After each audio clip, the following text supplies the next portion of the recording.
Hello' student, এই ভিডিঅ'টোত মই যোৱাকালি অৰ্থাৎ 7/6/2023 তাৰিখে বজালী জিলাত অনুষ্ঠিত হৈ যোৱা ক্লাছ 9ৰ এনুৱেল এক্সাম 2026ৰ মেথছৰ কুৱেশ্যন পেপাৰখনৰ MCQখিনি ছল্ভ কৰিবলৈ লৈছোঁ। লগতে বাকীবিলাক কুৱেশ্যনৰ এনচাৰবিলাক জাষ্ট লিখি দিম। তোমালোকে নিশ্চয় গম পাবা এনচাৰবোৰ শুদ্ধ হৈছে নে নাই হোৱা।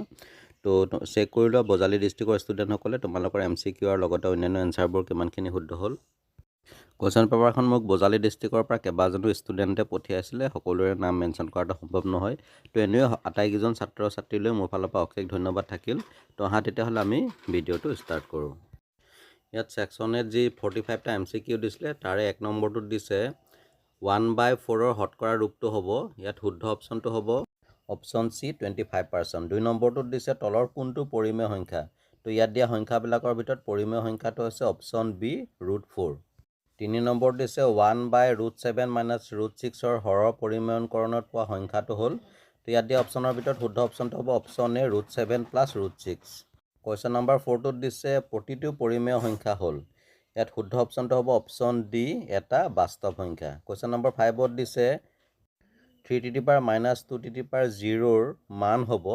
ইয়াত সূচকীয় বিধিমতে মানটো হ'ব অপশ্যন B 1। 6 নম্বৰটোত X স্তম্ভৰ লগত Y স্তম্ভটো মিলাই শুদ্ধ উত্তৰটো নিৰ্বাচন কৰিবলৈ দিছে। তো এই ক্ষেত্ৰত শুদ্ধ উত্তৰটো হ'ব option A GLBHCEDG। Dear student, বাকী কুৱেশ্যনবিলাকৰ এনচাৰবিলাক মই জাষ্ট টিক মাৰি গৈছোঁ, তোমালোকে চাই যাবা। কিন্তু ইয়াৰ পিছতে যিখিনি ছেকশ্যন B আছে তাৰ কিছুমান কুৱেশ্যনৰ যিবিলাকৰ মান নিৰ্ণয় কৰিবলৈ দিছে সেইখিনি এনচাৰবিলাক মই কৈ দিম। তো তোমালোকে প্ৰথমতে MCQখিনি চেক কৰি লোৱা।